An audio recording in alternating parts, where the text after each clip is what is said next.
I am Savita Chikkanawar, Assistant Professor in History, GFGC, Tipturu. Already we studied about Arab invasions in last session.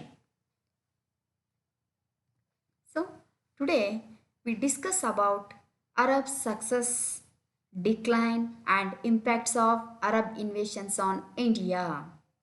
So ನಾವು ಈಗಾಗಲೇ last ಸೆಷನ್ನಲ್ಲಿ ಅರಬ್ಬರ ದಾಳಿಗಳು ಅದರ ಬಗ್ಗೆ ನಾವು ಅದಕ್ಕೆ ಕಾರಣಗಳೇನು ಮತ್ತು ಮೊಹಮ್ಮದ್ ಬಿನ್ ಕಾಸಿಂ ಯಾವ್ಯಾವ ಭಾರತದ ಭಾಗಗಳ ಮೇಲೆ ದಾಳಿಯನ್ನು ಮಾಡಿದ್ದ ಅಂತಕ್ಕಂಥ ವಿಷಯದ ಬಗ್ಗೆ ನಾವು ಈಗ ಆಲ್ರೆಡಿ ತಿಳ್ಕೊಂಡಿದ್ದೇವೆ.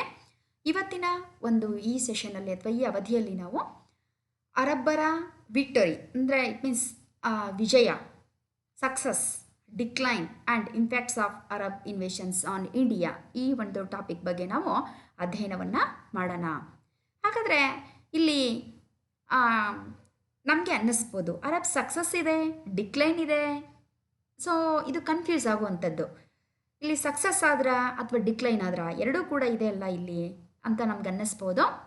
ಸೊ ಅದನ್ನು ನಾನು ಕ್ಲಾರಿಫೈ ಮಾಡ್ತೀನಿ. ಈಗ ಅರಬ್ ಸಕ್ಸಸ್ ಅಂದರೆ ಅರಬ್ಬರು ಸಿಂಧ್ ಭಾಗವನ್ನು ಜಯಿಸೋದಕ್ಕೆ ಕಾರಣಗಳು ಏನು ಅನ್ನೋದು ಈ ಪಾರ್ಟಲ್ಲಿ ನಾವು ಸ್ಟಡಿ ಮಾಡ್ತೀವಿ. ಅಂದರೆ ಅರಬ್ಬರು ಭಾರತದ ಭಾಗವನ್ನು ಸಂಪೂರ್ಣವಾಗಿ ಭಾರತವನ್ನು ಆಳೋದಕ್ಕೆ ಅವರು ಆಗಲಿಲ್ಲ. ಅಂದರೆ ಸಂಪೂರ್ಣವಾಗಿ ಭಾರತವನ್ನು ಜಯಿಸೋದಕ್ಕೆ ಅವರು ಸಾಧ್ಯ ಆಗಲಿಲ್ಲ. ಅದನ್ನು ಡಿಕ್ಲೈನ್ ಅಂತ ಕರಿತೀವಿ. ಭಾರತದಲ್ಲಿ ಅರಬ್ಬರ ಅವನತಿ, ಸಂಪೂರ್ಣವಾದ ಭಾರತವನ್ನು ಜಯಿಸೋದಕ್ಕೆ ಅವರಿಂದ ಸಾಧ್ಯವಾಗಲಿಲ್ಲ. ಅದಕ್ಕೆ ಕಾರಣಗಳೇನು? That is the point of decline. Arab success it means ಅರಬ್ಬರು ಸಿಂಧ್ ಭಾಗವನ್ನು ಜಯಿಸಿದ್ರು, ದಟ್ ಈಸ್ ಸಕ್ಸಸ್. ಅದಕ್ಕೆ ಕಾರಣಗಳು ಏನು ಅನ್ನೋದನ್ನು ನಾವು ಈ ಪಾರ್ಟಲ್ಲಿ ಸ್ಟಡಿ ಮಾಡ್ತೀವಿ.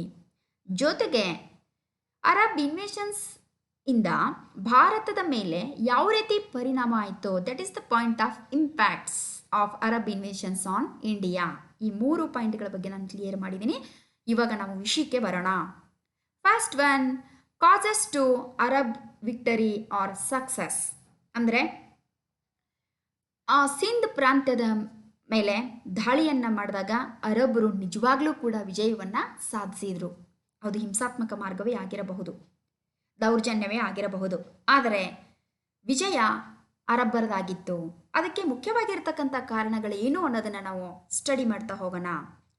ಅನ್ಪಾಪ್ಯುಲಾರಿಟಿ ಆಫ್ ದಾಹಿರ್. ನೋಡಿ, ದಾಹಿರ್ ಜನತೆ ಮೆಚ್ಚುವಂಥ ಅರಸನಾಗಿರಲಿಲ್ಲ, ಜನಪ್ರಿಯ ಅರಸನಾಗಿರಲಿಲ್ಲ. ಯಾಕೆ ಅಂತ ಹೇಳಿದ್ರೆ ನಿಜವಾಗಿಯೂ ಕೂಡ ಈ was basically Hindu but intolerant Buddhist. So ಈ ವಾಸ್ ಆಂಟಿ ಬುದ್ಧಿಸ್ಟ್. ಇಲ್ಲಿ ಸಿಂಧ್ನಲ್ಲಿ ಅನೇಕ ಜನಾಂಗದವರು ವಾಸ ಆಗ್ತಿದ್ರು. ಸೊ ಅವ್ರಿಗೆಲ್ಲರಿಗೂ ಕೂಡ ಹೊಂದಾಣಿಕೆಯನ್ನು ಮಾಡ್ಕೊಳ್ತಕ್ಕಂಥದ್ದು, ಅವರ ಜೊತೆಗೆ ಕಾಂಪ್ರಮೈಸ್ ಆಗಿ ಹೋಗ್ತಕ್ಕಂತಹ ಸ್ವಭಾವ ಅವನದಾಗಿರಲಿಲ್ಲ. ಸೊ ಜನರನ್ನು ವಿಶ್ವಾಸಕ್ಕೆ ತೆಗೆದುಕೊಳ್ಳುವಂತಹ ಆಡಳಿತ ಅವನದಾಗಿರಲಿಲ್ಲ. ಸೊ ಹಾಗಾಗಿ ಬೇಸಿಕಲಿ ಈ ವಾಸ್ ಪ್ರೌಡ್ ಆ್ಯಂಡ್ ಅರೋಗಂಟ್. ಈತ ಒಬ್ಬ ದುರಹಂಕಾರಿಯಾಗಿದ್ದ ಅಂತಕ್ಕಂಥದ್ದು. ಅರೋಗಂಟ್ ಅಂದರೆ ಒಂಥರ ವಿಚಿತ್ರವಾಗಿರ್ತಕ್ಕಂತಹ ಆ ಒಂದು ಸ್ವಭಾವವನ್ನು ಹೊಂದಿರತಕ್ಕಂಥ, ಅಂದರೆ ಯಾರ ಮಾತು ಕೇಳದೇ ಇರತಕ್ಕಂಥದ್ದು, ತನಗೇನು ಅನಿಸುತ್ತೋ ಅದೇ ಮಾಡ್ತಕ್ಕಂಥ ಒಂದು ದುರಹಂಕಾರದ ಸ್ವಭಾವ ಅವನಿಗಾಗಿತ್ತು. ಹೀಗಾಗಿ ಜನ ಯಾರೋನನ್ನು ಇಷ್ಟಪಡ್ತಿರ್ಲಿಲ್ಲ. ಅಷ್ಟೇ ಅಲ್ಲ, ಈ ದಾಹಿರನ್ನು ಗವರ್ನರ್ಸ್ ಏನಿದಾರೋ ಅವರೆಲ್ಲನೂ ಕೂಡ ಯಾವ ಥರ ಆಗಿದ್ರು ಅಂತಂದರೆ Dahir's governors were semi independent. ಅಂದರೆ ಸಂಪೂರ್ಣವಾಗಿ ಅವರು ದಾಹಿರನಿಗೆ ಒಳಗಾಗಿರಲಿಲ್ಲ. ಇಟ್ ಮೀನ್ಸ್ ದಾಹಿರನಿಗೆ ಬದ್ಧವಾಗಿರಲಿಲ್ಲ. ಸೆಮಿ ಇಂಡಿಪೆಂಡೆಂಟ್, ಒಂದಿಷ್ಟು ಸ್ವಾತಂತ್ರ್ಯವನ್ನು ಅವರು ಹೊಂದಿದ್ರು ಅಂತಕ್ಕಂಥದ್ದು ಗವರ್ನರ್ಸು. ಸೊ ಹಾಗಾಗಿ they did not cooperate that time invention ಟೈಮಲ್ಲಿ ಅವರು ಅರಬ್ಬರು ಯಾವಾಗ ದಾಳಿ ಮಾಡಿದ್ರೋ ಆವಾಗ ಅವ್ರು ಏನು ಮಾಡಲಿಲ್ಲ ಅಂತಂದರೆ ದಾಹಿರನ ಸಹಾಯಕ್ಕೆ ಬರಲಿಲ್ಲ. ಸೊ ಹಾಗಾಗಿ ಈ ಎಲ್ಲ ಕಾರಣಗಳಿಂದ ಅರಬ್ಬರಿಗೆ ವಿಜಯ ಸುಲಭವಾಯಿತು ಅಂತ ನಾವಿಲ್ಲಿ ನೋಡ್ಬೋದು. Next point, betrayal and treachery. ನೋಡಿ, ಬೆಟ್ರಾಯಲ್ ಆ್ಯಂಡ್ ಟ್ರೆಚರಿ ಮೀನ್ಸ್ ದ್ರೋಹ ಮತ್ತು ವಿಶ್ವಾಸಘಾತಕತನ ಅಂತ ಹೇಳ್ಬೋದು. ಇಲ್ಲಿ ಬುದ್ಧಿಸ್ಟ್ ನೆರೋನ್ ಅಂತಕ್ಕಂಥ ಆ ಪ್ರದೇಶವನ್ನು ಕ್ಯಾಪ್ಚರ್ ಮಾಡಬೇಕಾದಾಗ ಮೊಹಮ್ಮದ್ ಬಿನ್ ಕಾಸಿಂ ಅವನಿಗೆ ಬುದ್ಧಿಸ್ಟ್ ಇನ್ವೈಟ್ ಮಾಡ್ತಾರೆ. ನಾನು ಹಿಂದೆ ಈ ಪಾಯಿಂಟನ್ನು ಡಿಸ್ಕಷನ್ ಮಾಡಿದ್ದೀನಿ. ಯಾಕಂದರೆ ದಾಹಿರ್ ಆ್ಯಂಟಿ ಬುದ್ಧಿಸ್ಟ್ ಆಗಿರೋದ್ರಿಂದ, ಜೊತೆಗೆ ಅವನು ಬುದ್ಧಿಸ್ಟರನ್ನ ಟಾಲರೇಟ್ ಮಾಡ್ತಾ ಇರಲಿಲ್ಲ. ಸೊ ಹಾಗಾಗಿ ಅವ್ರು ಏನು ಮಾಡಿದ್ರು ಅಂತ ಹೇಳಿದ್ರೆ, ದೇ ಇನ್ವೈಟೆಡ್ ಮೊಹಮ್ಮದ್ ಬಿನ್ ಕಾಸಿಂ. ಅವರು ಮೊಹಮ್ಮದ್ ಬಿನ್ ಕಾಸಿಂನನ್ನು ದಾಳಿ ಮಾಡೋದಕ್ಕೆ ಇನ್ವೈಟ್ ಮಾಡಿದರು. ಯಾಕಂತಂದರೆ ಅವರ ಇಂಟ್ರೆಸ್ಟ್ ಬೇರೆ ಆಗಿತ್ತು. ಅಂದರೆ ಅವರನ್ನು ಅವರು ರಕ್ಷಣೆ ಮಾಡ್ಕೋಬೇಕಾಗಿದೆ, ಅವರ ಹಿತಾಸಕ್ತಿಗಳನ್ನು ಕಾಪಾಡ್ಕೋಬೇಕಾಗಿದೆ. ಸೊ ಹಾಗಾಗಿ ಮೊಹಮ್ಮದ್ ಬಿನ್ ಕಾಸಿಂಗೆ ಅವರೇನು ಮಾಡಿದ್ರು, ಸಪೋರ್ಟ್ ಮಾಡಿದ್ರು, ಕೈ ಜೋಡಿಸಿದ್ರು. ಇನ್ನು ಮುಲ್ತಾನ್ನ ಇಶ್ಯೂಸನ್ನು ಕೂಡ ನಾವಿಲ್ಲಿ ನೋಡ್ಬೋದು. ವಾಟರ್ ಸಪ್ಲೈಯನ್ನು ಈತ ಕಟ್ ಮಾಡೋದಕ್ಕೆ ಮುಖ್ಯವಾಗಿರ್ತಕ್ಕಂಥ ಕಾರಣ ಅಲ್ಲಿರ್ತಕ್ಕಂಥ ಮುಲ್ತಾನ್ ಜನಗಳಿಂದಲೇ ಅವನಿಗೆ ವಿಶ್ವಾಸದ್ರೋಹ ಆಗಿ ಮೊಹಮ್ಮದ್ ಬಿನ್ ಕಾಸಿಂಗೆ ಅವರು ಕೈ ಜೋಡಿಸಿದ್ರು, ಸೀಕ್ರೆಟನ್ನು ಬಿಟ್ಕೊಟ್ರು. ಅದರಿಂದ ಮುಲ್ತಾನನ್ನು ಅತ್ತ ಸುಲಭವಾಗಿ ಜಯಿಸೋದಕ್ಕೆ ಸಾಧ್ಯ ಆಯಿತು. ಇದೆಲ್ಲವೂ ಕೂಡ ಕಾರಣ ಆಗುತ್ತೆ. Next point, ಪವರ್ಟಿ and backwardness. ಇಲ್ಲಿ ಸಿಂಧ್ ಅಂತಕ್ಕಂಥದ್ದು ತುಂಬ ಬಡತನವನ್ನು ಹೊಂದಿರತಕ್ಕಂಥ ಪ್ರದೇಶ, ಜೊತೆಗೆ ಹಿಂದುಳಿದವಾಗಿರ್ತಕ್ಕಂಥ ಪ್ರದೇಶ ಆಗಿತ್ತು. ಅಂತಹ ಒಂದು ಮುಲ್ತಾನನ್ನು ಬಿಟ್ಬಿಟ್ರೆ ಬೇರೆ ಪ್ರದೇಶಗಳಲ್ಲಿ ಅಂತಹ ಸಂಪನ್ಮೂಲ ಇರಲಿಲ್ಲ, ಅಥವಾ ಸಂಪದ್ಭರಿತವಾಗಿರ್ತಕ್ಕಂಥ ಪ್ರದೇಶ ಆಗಿರಲಿಲ್ಲ. ಸೊ ಹಾಗಾಗಿ ದಾಹಿರ್ ಅದರ ಮೇಲೆ ಇಂಟ್ರೆಸ್ಟನ್ನು ಕಳ್ಕೊಳ್ತಾನೆ. ನೆಗ್ಲಿಜೆನ್ಸಿ, ಇಟ್ ಮೀನ್ಸ್ ಉದಾಸೀನತೆ ಅವನಿಗೆ ಆಗುತ್ತೆ. ಸೊ ಹಾಗಾಗಿ ಇದು ಕೂಡ ಅರಬ್ಬರ ವಿಜಯಕ್ಕೆ ಕಾರಣ ಆಗುತ್ತೆ. Next point, isolation of Sindh. ಅಂದರೆ ಇಲ್ಲಿ ಸಿಂಧ್ ಏನಾಗುತ್ತೆ ಅಂತ ಹೇಳಿದ್ರೆ, ಸಿಂಧಲ್ಲಿ ದಾಹಿರ್ ಆಳ್ವಿಕೆ ಮಾಡ್ತಿರ್ಬೇಕಾಗಿರ್ತಕ್ಕಂಥ ಸಂದರ್ಭದಲ್ಲಿ ಅಟ್ ದಿ ಸೇಮ್ ಟೈಮ್ ಭಾರತದ ಭಾಗಗಳಲ್ಲಿ ಪ್ರತಿಹಾರ ಆಡಳಿತವನ್ನು ಮಾಡ್ತಿರ್ತಾರೆ. ಮಾಳ್ವಾದಲ್ಲಿ ಅರಸರ ಆಡಳಿತ ಇರ್ತಕ್ಕಂಥದ್ದನ್ನು ನಾವು ನೋಡ್ತೀವಿ. ಸೊ ಅದರ ಜೊತೆಗೆ ಕಲ್ಯಾಣಿ ಚಾಲುಕ್ಯರು ಇರ್ತಾರೆ. ಸೊ ಇಂತಹ ಒಂದು ರಾಜಮನೆತನಗಳ ಆಡಳಿತ ಇತ್ತು. ಅಟ್ ದ ಸೇಮ್ ಟೈಮ್ ಇಂಡಿಯಾದಲ್ಲಿ ಇವರೆಲ್ಲರೂ ಕೂಡ ಆಡಳಿತವನ್ನು ಮಾಡ್ತಾಯಿದ್ರು. ಸೊ ಸಿಂಧನ ಮೇಲೆ ಒಬ್ಬ ವಿದೇಶಿಯರ ದಾಳಿಯನ್ನು ಮಾಡಿದ್ದಾನೆ ಅಂತ ಹೇಳಿದ್ರೆ, ಇವ್ರು ಯಾರೂ ಕೂಡ ದಾಹಿರಿನ ಸಪೋರ್ಟ್ಗೆ ಬರಲಿಲ್ಲ. They did not come to the help. So ಇವರು ಯಾವುದೇ ಸಪೋರ್ಟ್ಗೆ ದಾಹಿರಿಗೆ ಬರಲಿಲ್ಲ, ಯಾವುದೇ ಒಂದು ಬಾದರ್ ಮಾಡಲಿಲ್ಲ. ಇವರು ಯಾವುದ್ರ ಬಗ್ಗೆನೂ ಕೂಡ ಅವರು ಯೋಚನೆ ಮಾಡಲಿಲ್ಲ, ನಮ್ಮ ಪಾಡಿಗೆ ತಾವು ಆರಾಮಾಗಿ ಇದ್ದರು. ಸೊ ಹಾಗಾಗಿ ಏನಾಯಿತು, ಐಸೋಲೇಷನ್ ಆಫ್ ಸಿಂಧ್, ನಮಗೂ ಮತ್ತು ಸಿಂಧ್ಗೂ ಸಂಬಂಧವೇ ಇಲ್ಲವೇನೋ ಅಂತಕ್ಕಂತಹ ಒಂದು ಆಟಿಟ್ಯೂಡ್ ಇವರು ಬೆಳೆಸ್ಕೊಂಡ್ರು. ಸೊ ಹಾಗಾಗಿ ದಾಹಿರ್ ಏಕಾಂಗಿಯಾಗಿ ಈ ಮೊಹಮ್ಮದ್ ಬಿನ್ ಕಾಸಿಂನ ಒಂದು ದಾಳಿಯನ್ನು ಎದುರಿಸಬೇಕಾಗತ್ತೆ. ಇಂಥ ಸಂದರ್ಭದಲ್ಲಿ ಅವನು ಸೋಲನ್ನು ಹೊಂದಬೇಕಾಯಿತು. Next one, religious enthusiasm of Arabs. ನೋಡ್ರಿ, ಇಲ್ಲಿ ಅರಬ್ಬರಿಗೆ ಎಷ್ಟೊಂದು ಒಂದು ಮಹತ್ವಾಕಾಂಕ್ಷೆ ಇತ್ತು, ಎಂಥ ಒಂದು ಆಸಕ್ತಿಯನ್ನು ಹೊಂದಿದ್ರು ಅಂತ ಹೇಳಿದ್ರೆ, ಅವರ ಧರ್ಮಕ್ಕೆ ಅವರು ತುಂಬ ಬದ್ಧರಾಗಿದ್ದರು. ಆ ಧರ್ಮವನ್ನು ಪ್ರಚಾರ ಮಾಡಬೇಕು ಅಂತಕ್ಕಂಥದ್ದು ಅವ್ರಿಗೆ ಏನಾಗಿತ್ತು ಅಂತ ಹೇಳಿದ್ರೆ ತುಂಬ ಆಸಕ್ತಿ ಇತ್ತು. ಆ ಧರ್ಮವನ್ನು ಬೆಳೆಸಬೇಕು. ಮೊಹಮ್ಮದ್ ಪೈಗಂಬರ್ರಿಂದ ನಮಗೆ ದೀಕ್ಷೆ ಆಗಿದೆ, ಇಸ್ಲಾಂ ಧರ್ಮವೇ ನಮಗೆ ಇದಕ್ಕೆ ಬ್ಲೆಸ್ಸಿಂಗ್ ಆಗಿದೆ, ಇಸ್ಲಾಂ ಧರ್ಮದಿಂದ ನಮಗೆ ಇದಕ್ಕೆ ಬ್ಲೆಸ್ಸಿಂಗ್ ಆಗಿದೆ. ಸೊ ಹಾಗಾಗಿ ಅದನ್ನು ನಾವು ಏನು ಮಾಡಬೇಕು ಅಂತ ಹೇಳಿದ್ರೆ, ಧರ್ಮವನ್ನು ಪ್ರಚಾರ ಮಾಡಬೇಕು.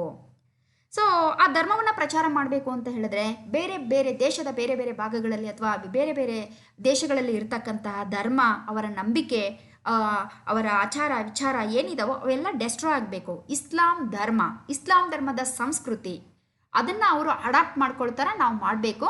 ಅದುವೇ ನಿಜವಾದ ಧರ್ಮ, ಅದುವೇ ನಿಜವಾದ ಇಸ್ಲಾಂ ಧರ್ಮದ ಒಂದು ತತ್ವ ಅನ್ನುವಂತಹ ಒಂದು ನೀತಿಗೆ ಅರಬ್ಸು ಬದ್ಧರಾಗಿದ್ದರು. ಸೊ ಹಾಗಿದ್ದಾಗ ಅಟ್ ಎನಿ ಕಾಸ್ಟ್, ಯಾವ ಬೆಲೆ ತತ್ತಾದರೂ ಸರಿ ನಾವು ಧರ್ಮವನ್ನು ಪ್ರಚಾರ ಮಾಡಬೇಕು ಅನ್ನುವಂಥ ಆಸಕ್ತಿ ಮನೋಭಾವ ಅವ್ರದ್ದಾಗಿರೋದ್ರಿಂದ ಅವರು ಎಷ್ಟೇ ಕಷ್ಟ ಆದರೂ ಕೂಡ ಈ ಕಾರ್ಯದಲ್ಲಿ ವಿಜಯವನ್ನು ಸಾಧಿಸೋವರೆಗೂ ಬಿಡಲಿಲ್ಲ. ಸೊ ಇದು ಕೂಡ ಅರಬ್ಬರ ವಿಜಯಕ್ಕೆ ಕಾರಣ ಆಯಿತು.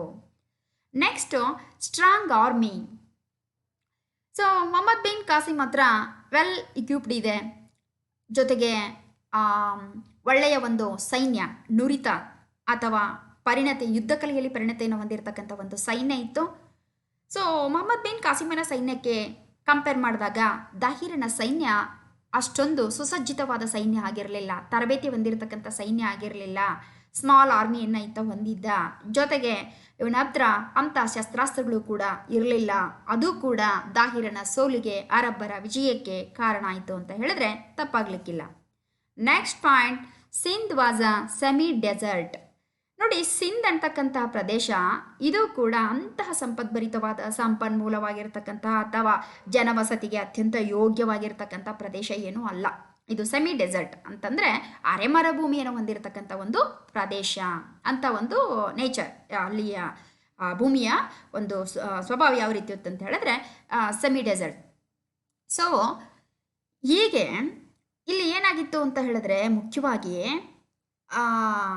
ಅವರಿಗೆ ಹೋಮ್ಲ್ಯಾಂಡ್ಸ್ ಬೇಕಿತ್ತು, ಹೋಮ್ಲ್ಯಾಂಡ್ ಬೇಕಿತ್ತು. ಸೊ ದಾಹಿರ್ ಏನು ಮಾಡ್ದ, ಇದ್ರ ಮೇಲೆ ತನ್ನ ಆಸಕ್ತಿಯನ್ನು ಸಂಪೂರ್ಣವಾಗಿ ಕಳ್ಕೊಂಡ. ಸೊ ಹಾಗಾಗಿ ಏನಾಯಿತು ಅಂತ ಹೇಳಿದ್ರೆ ಅರಬರು ಅದನ್ನು ಸುಲಭವಾಗಿ ಗೆದ್ಕೊಂಡ್ರು ಅನ್ನುವಂಥದ್ದನ್ನು ನಾವಿಲ್ಲಿ ನೋಡ್ಬೋದು. ನೆಕ್ಸ್ಟ್ ಪಾಯಿಂಟ್, ಇದುವರೆಗೂ ನಾವು ಏನನ್ನು ಸ್ಟಡಿ ಮಾಡಿದ್ದೀವಿ ಅಂತ ಹೇಳಿದ್ರೆ ಇಲ್ಲಿ ಅರಬ್ಬರ ಸಿಂಧನ್ನು ಜಯಿಸೋದಕ್ಕೆ ಮುಖ್ಯವಾಗಿರ್ತಕ್ಕಂಥ ಕಾರಣಗಳು ಏನು ಅನ್ನೋದನ್ನು ಸ್ಟಡಿ ಮಾಡಿದ್ವಿ. ಈಗ ಮುಂದಿನ ಹಂತ ಏನು ಅಂತ ಹೇಳಿದ್ರೆ ಅರಬ್ಬರು ಸಂಪೂರ್ಣವಾದ ಭಾರತವನ್ನು ಜಯಿಸುವಲ್ಲಿ ಏಕೆ ವಿಫಲವಾದರು, ಏಕೆ ಫೇಲ್ಯೂರ್ ಆದರು, ಅದನ್ನು ಕಾಸಸ್ ಟು ಅರಬ್ಸ್ ಡಿಕ್ಲೈನ್ ಅಂತ ನಾವು ಸ್ಟಡಿ ಮಾಡ್ತೀವಿ. ಫಸ್ಟ್ ಪಾಯಿಂಟ್ ಅಂದರೆ ಅರಬ್ರು ಸಿಂಧನ್ನು ಜಯಿಸಿದ್ರೂ ಕೂಡ ಭಾರತವನ್ನು ಸಂಪೂರ್ಣವಾಗಿ ಜಯಿಸೋದಕ್ಕೆ ಸಾಧ್ಯ ಆಗಲಿಲ್ಲ. ಅದಕ್ಕೆ ಕಾರಣಗಳು ಏನು ಅನ್ನೋದನ್ನು ನಾವು ಸ್ಟಡಿ ಮಾಡ್ತಾ ಬರೋಣ. Strong opposition of local Kings. ನೋಡಿ, ಅಲ್ಲಿ ಪ್ರತಿಹಾರಿದ್ದಾರೆ, ಚಾಲುಕ್ಯರಿದ್ದಾರೆ, ಮಾಳ್ವದಲ್ಲಿ ಕೂಡ ಅರಸರಿದ್ದಾರೆ. ಸೊ ಅಲ್ಲಿರ್ತಕ್ಕಂತಹ ಲೋಕಲ್ ಕಿಂಗ್ಸ್ ಏನಿದಾರೋ ಅವ್ರು ಯಾರೂ ಕೂಡ ಅರಬ್ಬರನ್ನು ಭಾರತದ ಒಳಗೆ ಬಿಟ್ಕೊಳ್ಳಿಲ್ಲ. ಅಂದರೆ ಸ್ಟ್ರಾಂಗ್ ಪ್ರತಿರೋಧ, ಅವರು ಸ್ಟ್ರಾಂಗ್ ಅಪೋಸಿಷನನ್ನು ಕೊಟ್ಟರು.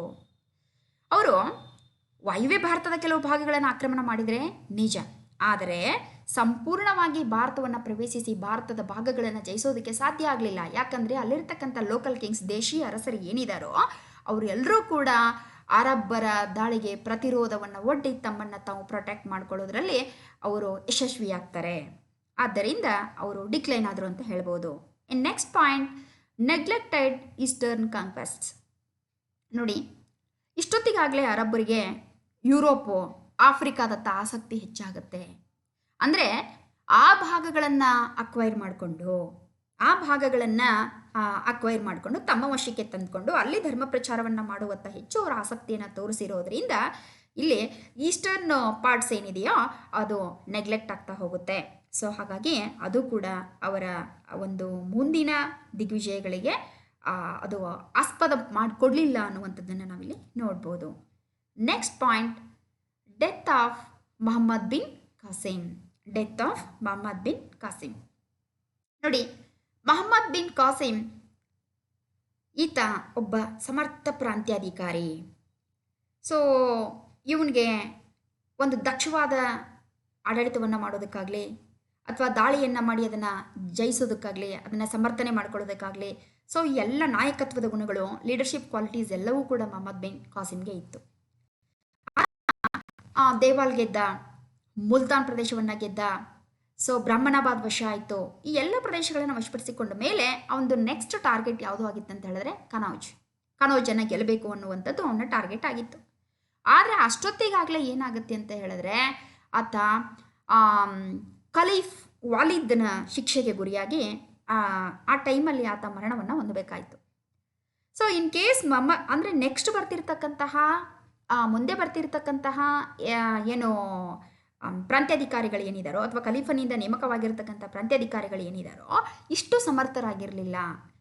ಹೀಗೆ ದಿಗ್ವಿಜಯದ ಸಮಯದಲ್ಲಿ ಮೊಹಮ್ಮದ್ ಬಿನ್ ಕಾಸಿಮನ ಆ ಮರಣ ಏನಿದೆ ಅದೊಂದು ದೊಡ್ಡ ನಷ್ಟ ಅಂತ ಹೇಳ್ಬೋದು. ಇನ್ ಕೇಸ್ ಮೊಹಮ್ಮದ್ ಬಿನ್ ಕಾಸಿಂ ಬದುಕಿದ್ದಿದ್ರೆ ಅವನು ಈ ಭಾರತವನ್ನು ಪ್ರವೇಶ ಮಾಡಿಕೊಂಡು ಒಳಗಡೆ ಬರ್ತಿದ್ದ ಅನಿಸುತ್ತೆ, ಭಾರತದ ಮತ್ತಷ್ಟು ಪ್ರದೇಶಗಳನ್ನು ಜಯಿಸ್ತಿದ್ದ ಅಂತ ಅನಿಸುತ್ತೆ. ಆದರೆ ಇಂತಹ ಒಂದು ಸಮಯದಲ್ಲಿ ಆಗಿರ್ತಕ್ಕಂಥ ಅವನ ಮರಣ ಏನಿದೆಯಲ್ಲ, ನಿಜವಾಗಿಯೂ ಕೂಡ ಅರಬ್ಬರು ಭಾರತದಲ್ಲಿ ಅವನತಿ ಹೊಂದೋದಕ್ಕೆ ಮುಖ್ಯವಾಗಿರ್ತಕ್ಕಂತಹ ಕಾರಣ ಅಂತ ನಾವು ಹೇಳಬಹುದು. Next point, advent of Turks. Advent of Turks. ನೋಡಿ, ನೆಕ್ಸ್ಟು ತುರ್ಕರ ಆಗಮನ ಆಗ್ತದೆ. ಅಂದರೆ ನೆಕ್ಸ್ಟ್ ಮುಸ್ಲಿಮ್ಸು ಭಾರತಕ್ಕೆ ಯಾರು ಬರ್ತಾರೆ ಅಂತ ಹೇಳಿದರೆ ತುರ್ಕ್ಸ್, ಅಂದರೆ ಟರ್ಕೀಸ್, ಇವರ ಆಗಮನ ಆಗ್ತದೆ. ಸೊ ಇವರನ್ನು ಹಿಂದಿಕ್ಕಿ ಅರಬ್ಬರು ತಾವು ಪಡೆದಿರ್ತಕ್ಕಂತಹ ಪ್ರದೇಶಗಳನ್ನು ಏನು ದಾಳಿ ಮಾಡಿಕೊಂಡು ತಮ್ಮ ವಶಕ್ಕೆ ತಂದುಕೊಂಡಿದ್ದಾರೋ, ಅಲ್ಲೇನು ತಮ್ಮ ಆಡಳಿತವನ್ನು ಸ್ಥಾಪನೆ ಮಾಡಿದಾರೋ, ಗವರ್ನರ್ಗಳನ್ನು ನೇಮಕ ಮಾಡಿದಾರೋ, ಆ ಆಡಳಿತವನ್ನು ಅವರು ಯಶಸ್ವಿಗೊಳಿಸಿಕೊಂಡು ಅದನ್ನು ಉಳಿಸಿ ಬೆಳೆಸ್ಕೊಂಡು ಹೋಗೋದಕ್ಕೆ ಇವರಲ್ಲಿ ಸಾಮರ್ಥ್ಯ ಇರಬೇಕಾಗ್ತದೆ. ನಾನು ಆಗಲೇ ಹೇಳಿದೆ, ಮೊಹಮ್ಮದ್ ಬಿನ್ ಕಾಸಿಮ್ ಇದ್ದಿದ್ರೆ ಅದನ್ನು ಉಳಿಸ್ಕೊಳ್ತಕ್ಕಂಥ ಪ್ರಯತ್ನ ಆಗ್ತಿತ್ತು. ಆದರೆ ಮೊಹಮ್ಮದ್ ಬಿನ್ ಕಾಸಿಮ್ ಮರಣ ಹೊಂದಿದ್ದಾನೆ. ಮುಂದೆ ಬಂದಿರತಕ್ಕಂಥ ಟರ್ಕರನ್ನು ಸದೆಬೆಳೆದು ಅವರನ್ನು ಹಿಂದಕ್ಕೆ ಇವರು ತಮ್ಮನ್ನು ತಾವು ಸರ್ವೈವ್ ಮಾಡ್ಕೊಳ್ಳೋದಕ್ಕೆ ಸಾಧ್ಯ ಆಗಲಿಲ್ಲ. ಟರ್ಕರು ಪ್ರಬಲರಾಗ್ತಾರೆ. ಸೊ ಹಾಗಾಗಿ ಅರಬ್ರು ಡಿಕ್ಲೈನ್ ಆಗಬೇಕಾಗತ್ತೆ. Next point, internal wars. ನೋಡಿ, ಅಲ್ಲಿ ಖಲೀಫರಲ್ಲಿ ಏನಾಗ್ತದೆ ಅಂತ ಹೇಳಿದ್ರೆ ಅಲ್ಲಿ ಆಂತರಿಕ ಯುದ್ಧಗಳು ನಡೀತದೆ. ಖಲೀಫನಿಂದ, ಇಟ್ ಮೀನ್ಸ್ ಖಲೀಫ್ ವಾಲಿದನಿಂದ ನೇಮಕವಾಗಿರತಕ್ಕಂತಹ ಪ್ರಾಂತ್ಯಾಧಿಕಾರಿ ಅಲ್ ಹಜಾಜ್. ಸೊ ವಾಲಿದನ್ ನಂತರ ಬಂದಿರತಕ್ಕಂತಹ ಖಲೀಫನಿಗೂ ಅಲ್ ಹಜಾಜನಿಗೂ ಇವರಿಬ್ಬರ ಮಧ್ಯೆ ಹೊಂದಾಣಿಕೆ ಇರಲಿಲ್ಲ.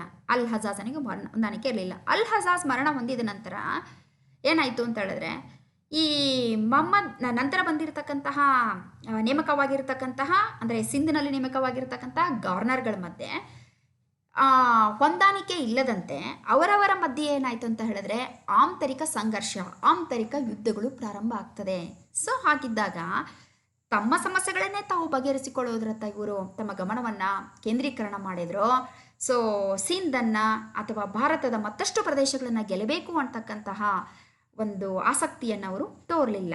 ಸೊ ಹಾಗಿದ್ದಾಗ ಏನಾಯಿತು ಅಂತೇಳಿ ಭಾರತದ ಪ್ರದೇಶಗಳನ್ನು ಸಂಪೂರ್ಣವಾಗಿ ಗೆಲ್ಲೋದಕ್ಕೆ ಅರಬ್ಬರು ವಿಫಲತೆಯನ್ನು ಕಂಡುಕೊಂಡ್ರು ಅನ್ನುವಂಥದ್ದನ್ನು ನೋಡ್ಬೋದು. ನೆಕ್ಸ್ಟ್ ಪಾಯಿಂಟ್ ಬಂದು impact of the Arab invasions. ಹಾಗಾದರೆ ಟೋಟಲಿ ಹೇಳಬೇಕು ಅಂತ ಹೇಳಿದ್ರೆ, ಭಾರತವನ್ನು ಸಂಪೂರ್ಣವಾಗಿ ಗೆಲ್ಲಲಿಲ್ಲ ಅಂದರೂ ಪರವಾಗಿಲ್ಲ, ಸಿಂಧನ್ನಂತೂ ಆಕ್ರಮಣ ಮಾಡಿದ್ದಾರೆ.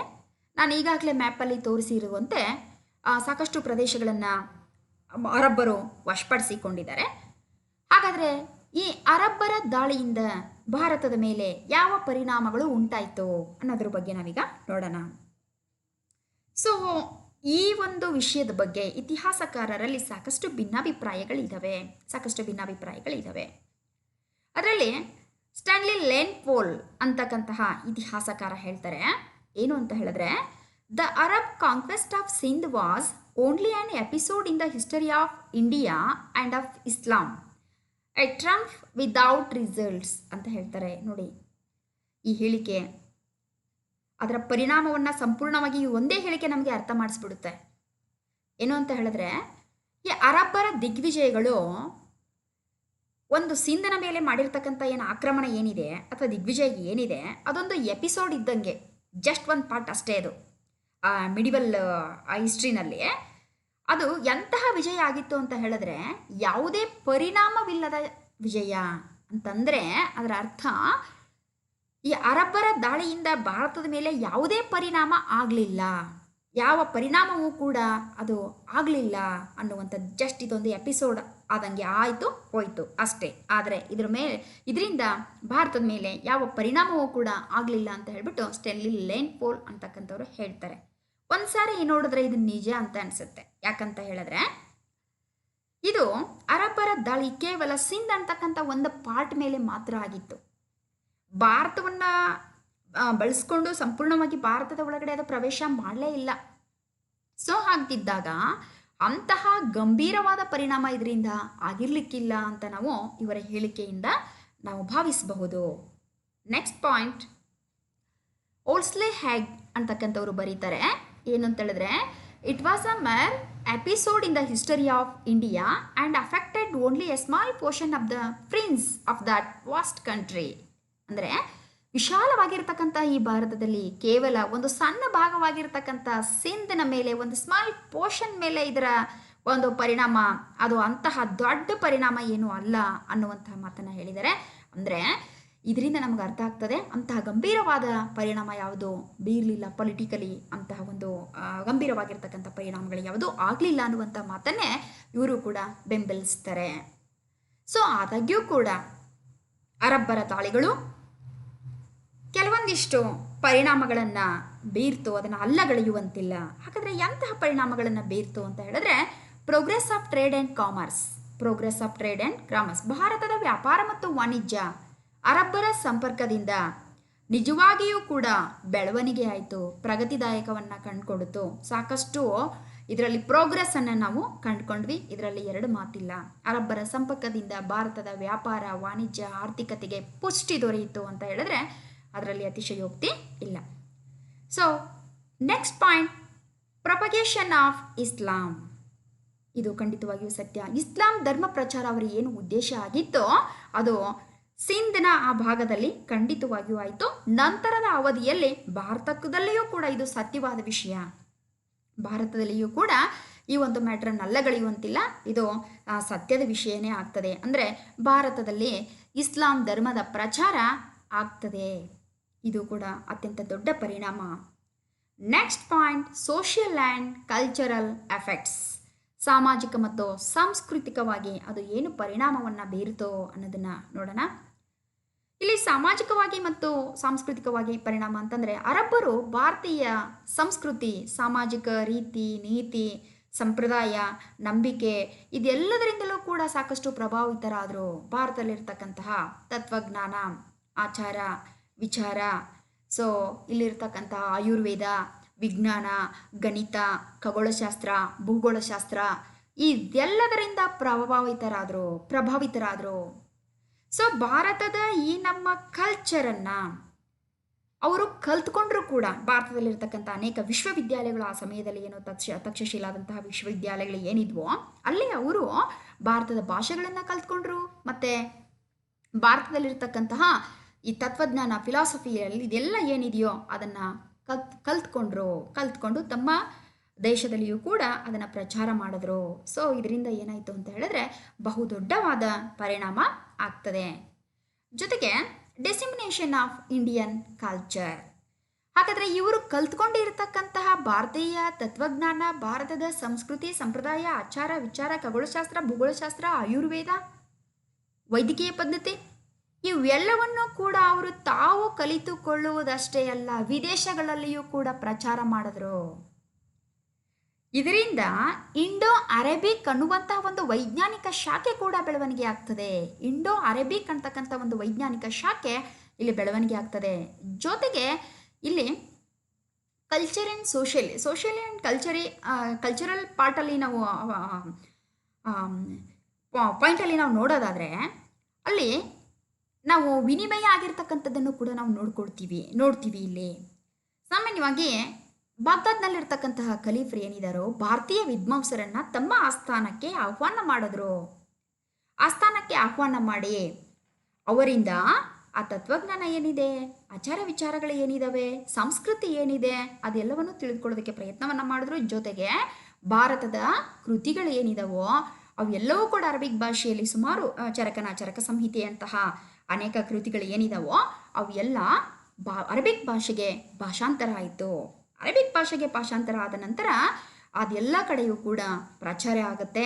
ಈ ರೀತಿ ಭಾರತೀಯ ಒಂದು ಸಂಸ್ಕೃತಿಯ ಮೇಲೆ ಅರಬ್ಬರ ದಾಳಿ ಬಹುಮುಖ್ಯವಾಗಿರತಕ್ಕಂತಹ ಪರಿಣಾಮವನ್ನು ಬೀರ್ತದೆ.